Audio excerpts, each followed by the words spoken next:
Before we get started, don't forget to ring that bell to subscribe for all the latest updates. On Instagram, it's The American Landscape. Our website is theamericanlandscape.tv. Twitter is AmLandTV. And our podcast is on iTunes for all the latest information about the show, how we produce it, how we travel, all the good fun stuff behind the scenes.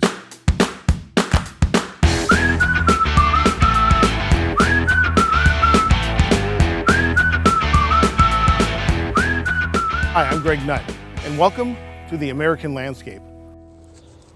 I'm here in Costa Mesa, California at the Orange County Fairgrounds, where we're going to go see Heroes Hall. Carol Singleton has invited us to shoot here, and we're very excited. Outside, you can see the Orange County Walk of Honor. This is presented by AMVETS. We have like the Navy crosses, Material Service crosses here on the outside. Inside are our most honored, the Medal of Honor recipients, and all these gentlemen have an Orange County connection.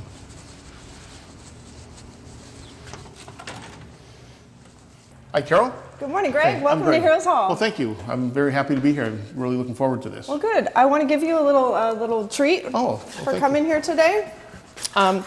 We have these pins for veterans that come in, so I'd like you to have that, and I have mine. Thank you. And we have them for family members too, parent of veterans, grandparent of veterans.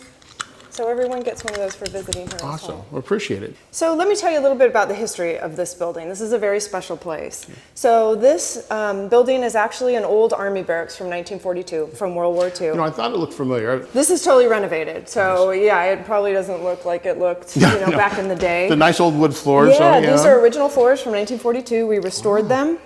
And what's very special about this building is this used to be the Santa Ana Army Air Base for like 2 square miles around. And this building was one of the last remaining Army barracks left here on the land. And it was going to be demolished because it was getting old and worn down. But veterans groups in the community came together with the Fairgrounds Board, and they decided to save this building and make it into a veterans museum. Oh, very nice. In this building, we have 2 exhibit spaces. The downstairs floor is for rotating exhibits. So every 6 to 8 months, we change out the exhibit in here. Right now, our exhibit is Victory from Within, the American Prisoner of War Experience. So it's all about the prisoner of war experience from the Civil War up to the Afghan War, up to today. Okay. And there's 4 themes. It's capture, prison life, those who wait, about the families waiting at home for news, and about repatriation, about freedom, what it's like to reintegrate into society.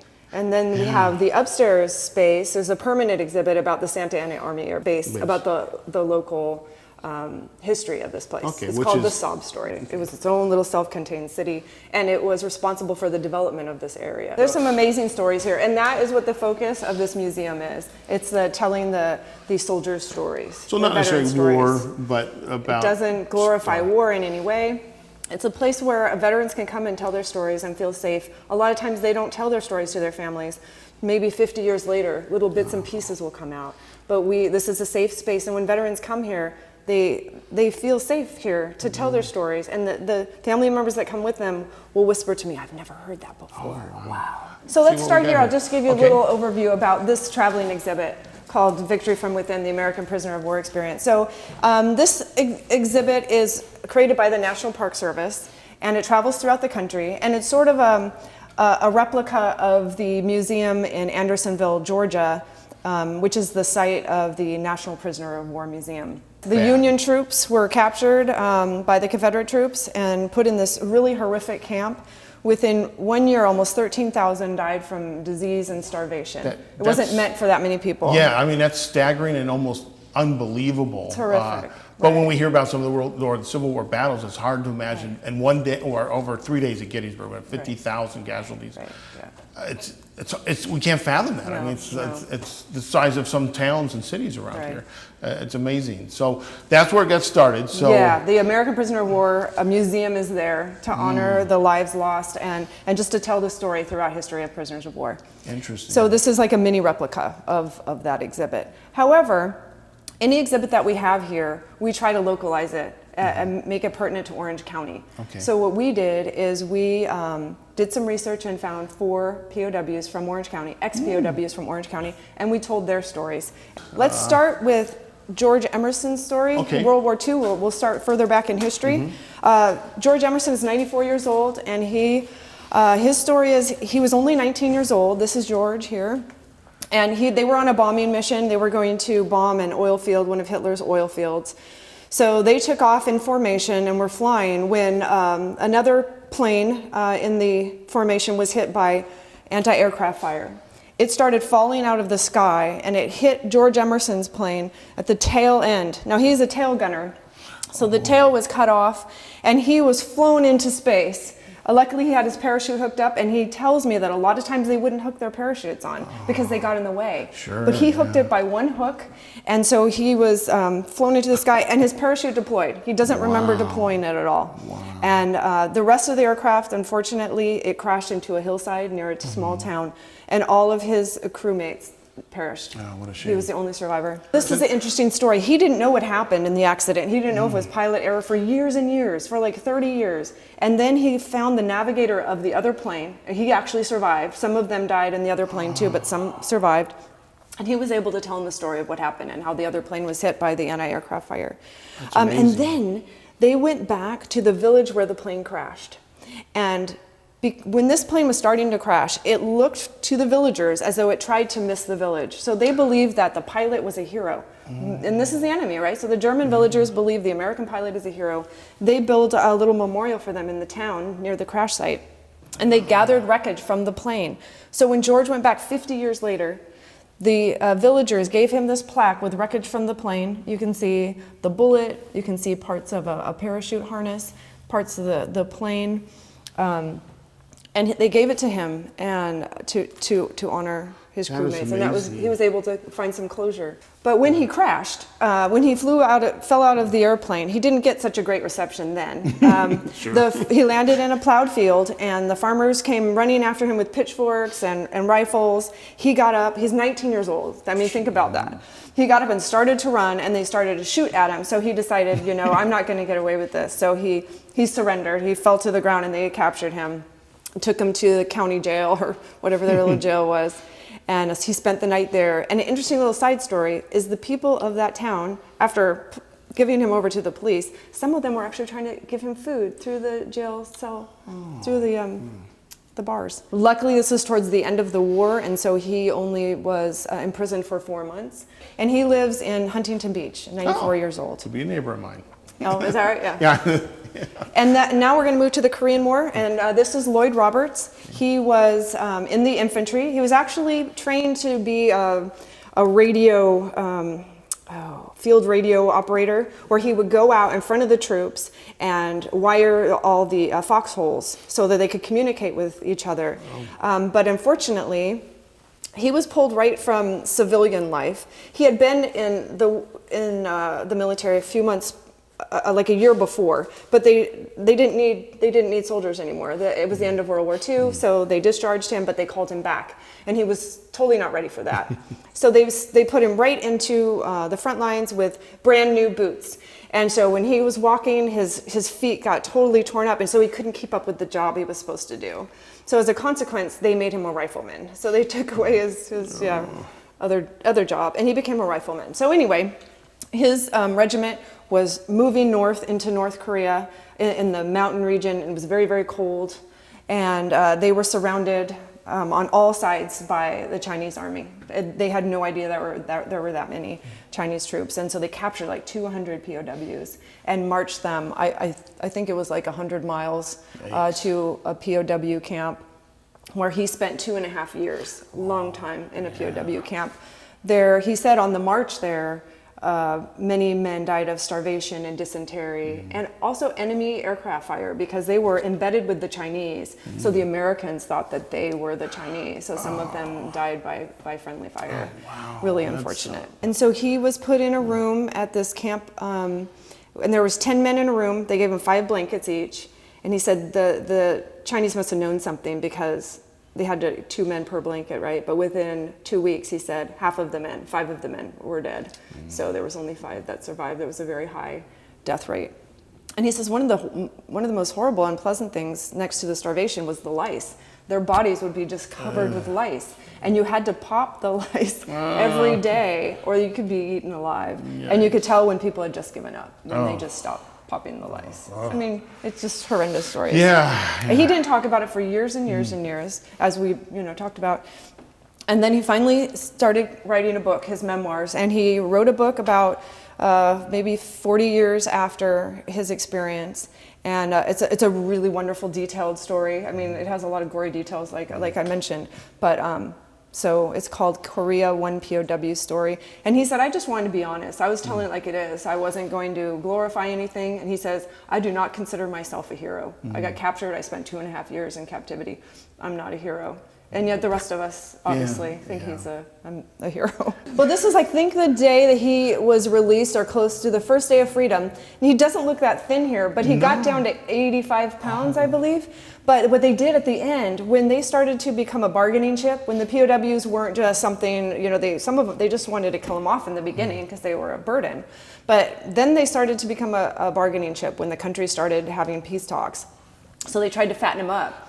And they fed them better, and they even would videotape them, film them playing football games, like, oh, are we treating our POWs well? So it was all propaganda. Can I tell you one more funny story about him? Please, yeah. So when he was in the POW camp, the Chinese asked them to write their resume so they knew what their background and their skills were. And he decided, I'm going to be honest, because some of the people would be like, let's just fake it, we didn't want to cooperate. He says, I'm just going to be honest. So the Chinese found out that he had electronic background. So they moved him to close to headquarters, and they asked him, or told him, demanded that he wire the whole camp so that they could put a PA system and they could indoctrinate people. They could send out their propaganda messages and music. I guess all kinds of interesting Chinese opera music and Russian opera or Russian classical music. It was very interesting. So anyway, he wired the whole camp and put the PA system. And he said he felt like he was doing that for the troops as well, because then they had electricity, so they could have lights on whenever they needed it. So he didn't feel like he was a collaborator. But anyway, because people found out that he could repair radios, people in the village started bringing him radios to repair. So he always had kind of a collection of radios. And he would sneak at night and he'd listen to the news about the war, because they didn't know what was going on, right? So he was sort of the informant. And he would sneak and tell the news to the other troops. Wow. But when the King of England died, he told the British POWs that their king had died. And so the next day, they all were wearing black armbands. And so the Chinese knew that something was up, and they knew he could be the only one who was telling people the news. And so he got sent back to the regular camp. So that was a hilarious story. That's great, though. I mean, that was a risk. He talks about not being a hero. That was a great risk in exactly. a prisoner of war camp like that. Right. Amazing stories. Wow. Yeah, so that's Lloyd, and he also lives in Huntington Beach. Oh, man, I got a lot of great neighbors. Local guys. So Dan Olwich, he lives in Orange, and his story is he was also on a bombing mission, a very risky one. They were bombing a really important rail connection between China and North Korea. And right there was a Chinese air base, and there were Russian MiGs stationed there. So it was a highly guarded area. So this was a very risky mission. And so they were flying to the railroad tracks in a formation, and his plane got hit by a Russian MiG and was coming down. All the men, communication between the front of the plane and the back of the plane was disconnected, so they didn't know what was really happening. So everybody in the back of the plane parachuted out. They landed in North Korea and all scattered about, so they weren't by each other. So Dan was captured. Well, at first he wasn't captured. He landed in a field. He was quite injured, his leg and his back, and a North Korean farmer came and had compassion on him and helped him, took him to his hut, gave him boiled water for him, had him lay down, and as a thank you, he gave him a coin that he had with him. But of course, the North Korean troops came and they saw what was going on, and they beat the farmer and treated him very horribly, and they captured Dan and marched him to the local village. And during the march, the villagers were shouting for his assassination. Kill him, kill him, kill him. So he thought his life was over. Yeah. So the soldiers put him in a ditch, and then they proceeded to shoot at him. But they didn't shoot him. They shot over his head or around him. It was just like for show. So he survived that, only to be sent to one of the most horrific POW camps in North Korea called the caves. Now the caves were just trenches, dirt trenches with logs over them. And they were sent there just to die. There was no sanitation, water dripped, unsanitary water dripped into their, if you could call it a cell. And they were given 2 handfuls of birdseed per day, which just went right through them. So he was originally 170 pounds. He got down to 80 pounds. People were dying left and right, and they were caring for each other. He had, this gentleman was with him during most of his journey, and they took care of each other. Well, you know, originally when I was looking at that photo, I was thinking World War II, and I do see here he was in World War II. He was in World War II. He was originally on a B-24 bombers in World War II. He actually saw the cloud of the Nagasaki bombing. They were in the sky and they saw it, and they're like, this is weird. They reported it as some sort of weather phenomenon. Oh, so they had no idea. They had no idea, and then they found out later. And did he write that book, the Yalu River Boys? This book was written by the son of one of his fellow POWs that was with him. And it's funny, his name's Dan King, named after Dan. Dan says he has a lot of namesakes. Because they became so close in that there was the 6 of them.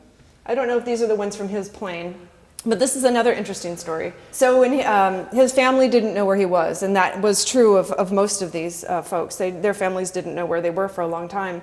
But so a Hungarian photographer came to one of the camps to do some propaganda photography and took a picture of the POWs, and this was meant for their propaganda literature, but it ended up, this picture in Time, it was Time or Life magazine, I believe it was Life magazine, where his sister recognized him. And that was maybe 6 months, 8 months after he was MIA, missing in action. And so that for the first time they knew that he was still alive because it got into Life magazine. Amazing, wow. Yeah. And he was also 2.5 years in a POW camp along the Yalu River. That's why this is called Yalu River Boys. That's where many of the camps were. So he was moved from the caves just in time. He said if he were there 2 more days, he probably would have died. Yeah, and then he was sent to a peace camp. It was called Peace Camp, where they did a lot of indoctrination, a lot of brainwashing. And he says, but they didn't brainwash him. So this is the day that they were released. They had to delouse them, DDT all over them to kill the bugs. And they gave him ice cream and a Zippo lighter. And this is called Freedom Village. And so you could just see the joy in his face. So far, everybody you show me, they're still still alive. Yeah, and they invited me into their homes to interview them, and he gave me his POW medal. Yeah, I mean, these gentlemen are so gracious and amazing, and they come here and they will speak to school students. We have high school kids come in, and they get to interview them and hear their stories. So it's like very, very moving. Yeah. This is Edison Miller. He was in the Korean War, but he was not captured till the Vietnam War. He was a colonel. He was a pilot. He was also a county supervisor for Orange County for some time in the 80s. Awesome. So Edison Miller was also on a plane, and he was flying on a mission to very close to the border of North Vietnam and South Vietnam. He had his navigator with him, and he got shot down, and the plane was crashing. He was very close to the ground, almost too close to parachute out, but he parachuted out. He broke his ankle, busted several vertebrae. He was kind of a mess. And then he was captured and marched like 100 miles to Hanoi, to the Hanoi Hilton, where John McCain was also a prisoner. John McCain, I think, was captured after Edison Miller. And in the Vietnam War, sadly enough, they did torture. They would torture them, and because he was a colonel, they assumed he knew a lot of information. So he underwent a lot of torture. And interestingly, in these 3 gentlemen's situation, they were with other POWs. They had kind of open camps, whereas he was in isolation cells. The Hanoi Hilton was a old colonial French prison. So there was not a lot of communication between the POWs. But they had a solid cement floor, and so he told me they would communicate by knocking on the cement. They had this code called the 5-5 code. And so if they got interrogated, then they'd go back to their cell and tell the others what the questions were today, that sort of thing. He spent the longest time in a POW camp, 5.5 years of his life. The sad thing is, his family for 3 years did not know that he was alive. He had a wife and 5 sons when he went off to Vietnam. So he left a wife and 5 sons back at home who didn't know what had happened to him. At that time, people were wearing POW bracelets, Yeah. and so he gave me the POW bracelets, which he said about 4,000 people in the U.S. were wearing for him. And it had the day of his capture and his completely. And he shrunk. Where was he? He was 6 feet 3 inches, 196 pounds. When he came home, he was 5'11", 130 pounds. So yeah, he was physically injured and lost much of his hearing. But the saddest part of it is that when he came home, his wife had already moved on. And so she did not want to continue with their relationship. But he did eventually remarry and have 5 more children. So he was very prolific in his lifetime. He's very strong gentleman there. Yeah. And he didn't have pen and paper for the first 3 years. So he said to pass the time, he would write poems in his head. And then eventually when he got a pen and paper, he wrote all his poems down and he gave them to me, like 6 different poems, and we have one here called Time. Wow. And see, again, what you talk about unique to at least where they were in Vietnam is the isolation. Yes, With these other guys, at least you can talk to somebody. Exactly. But, and dark, That I'm does a sure, lot if I remember right, the cells were dark a lot Yeah, of times. I'm sure there was no lighting in there. Wow. Pretty amazing stories of survival. When you walk up the stairs, you see the emblem for the Santa Ana Army Air Base, also called the Sob. So we call this exhibit the Sob story. Yes. That's awesome. Yeah. And now, again, how big was this base? It was about 2 square miles. It was 1,300 acres. Did it have an airstrip? It did not have an airstrip. We did not actually train the pilots on airplanes here, so there were no airplanes. This is where they did their pre-flight training and their basic training and learning to march and all those basic skills. Okay. And then this is where it was determined whether they would be a pilot, a bombardier, or a navigator.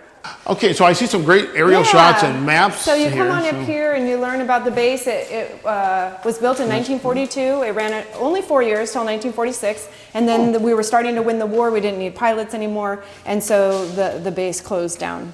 Okay. It became a processing center for when soldiers came back from the war. So you can even see how huge the crowds were here. This was the parade field. It was massive. See Bob Hope, Hope. Judy Garland. Yeah. I thought I saw Walt Disney there for a second, but that's not him. That's somebody else. Looks like he's singing or talking up there. Is that Bing Crosby in the pipe? Yes, it was. Yeah. I mean, these yeah. classic, not only the classic day of entertainers, I mean, classy entertainers that were doing some really nice work. You just don't, I mean, Bob Hope became an institution doing this. And our local USO at the nearby airport's named for Bob Hope. Right. So. And because they were so close, this space was so close to Hollywood, I think that they probably got extra That probably special helped too. entertainment. Yeah, and I think he did actually, his first one, I believe, was at March Airfield out in Riverside. I think I read right, was his first kind of USO thing. We also had some other famous people. Gene Autry trained here, and he had a radio program, which sometimes we'll play up here on the speaker. Nice. Joe DiMaggio was here. He could have gotten out of the war, but he said, I want to serve my country. He came. He was also, of course, on the Army baseball team. And Joseph Heller, who wrote the book Catch 22, which is taught in a lot of high school classes. I taught it when I taught high school. He actually trained here, and some of the really? Yeah, some of the events in the book are based on his experiences here at Saab. I know a little bit about what's out there. Yeah. So this is also part of the museum's grounds, This right? This is the Medal of Honor courtyard, and we have 11 Medal of Honor winners, which is the highest honor that you can receive in the military. And these plaques were actually in downtown Santa Ana, and they were not being cared for in the way they should. And I understand your group, the AMVETS. AMVETS, yeah, we actually placed them out there and then helped get them relocated here. Right. And they're all Orange County, maybe not born here, but they established their life here later. Right. And there's one really interesting one out there that maybe if we don't have Tiber, which the VA Medical Center here in Long Beach has been named for. Right, amazing he survived story. The Holocaust. Survived the Holocaust in a camp. Yes. Was so grateful to our country. Immigrated here, joined our military, and then became a Medal of Honor. And he was a POW. And a POW. Yeah, in Korean War. It's amazing. You might say amazing or really bad luck. I know, right? I love these posters. These are so iconic of the time, aren't they? Yeah, this is the propaganda posters that this is. And actually our next exhibit, our next rotating exhibit outstairs called Fighting on the Home Front is all propaganda posters from World War II like this. That would be great to see. I'll be looking forward to that. Yeah, it's going to be a fun one. So that's nice. There's a reason to keep coming back. Exactly. That's why we have the rotating exhibit, because there's always something new. Also the WASP, the Women Air Force Service Pilots, they had to fill in the gap because all of the pilots were overseas, so they were needed to transport supplies within the United States. They were not considered military. They did not get credit for being in the military until Jimmy Carter declared them part of the military. Story Booth has a special computer where veterans can come and record their stories. And also family members of veterans can record the stories that they remember hearing from their loved one. And then those stories are recorded and they go onto our YouTube channel. So we have a couple hundred on there right now or more. So you can go and hear the stories, and we play a loop of several of the videos so you can see a couple of samples. So we should cover a few basic things. Okay. So we're at the Orange County Fairgrounds. We are. In Costa Mesa. Great. Right off the 55 freeway. Yes. What's your hours? What do you charge? It is open from Wednesday through Sunday, 11 to 5. During fair, though, it's open 11 to 11 at night, extended hours. It's free during most of the year, but during fair, you have to pay fair admission to get into the museum. It's a service to the community. Very nice, Yeah. thank you. And it's run by the state. The state owns this land and owns this building. I would say an hour in the museum, half hour in the courtyard. We have a nice picnic area, so you can picnic and have lunch. And right next door is Centennial Farm. You can go see the little piglets on your tour. And that's open all the time, That's too? most of the time, yeah. Oh, that's awesome. Yeah, so I there's lots to didn't do know that. I here. knew this was open. I didn't realize you could go Yeah, into and you can Centennial walk right Farm on also. through, see the That's pigs very and nice. goats. All right. Yeah, it's a Well, great again, little thank place. you. I really appreciate Thank it. you, I'm Greg. glad you had us out here because it's a very interesting place. Thank you. I hope you enjoyed our trip to Heroes Hall here in Orange County at the fairgrounds. It's a nice museum with a lot of interesting history about our veterans and the area. Keep an eye out for our next Quick Stops and Side Trips.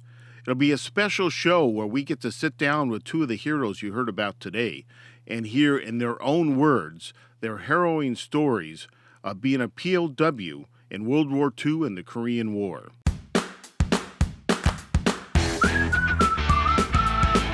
I'm in Costa Mesa at the Santa Ana Fairgrounds.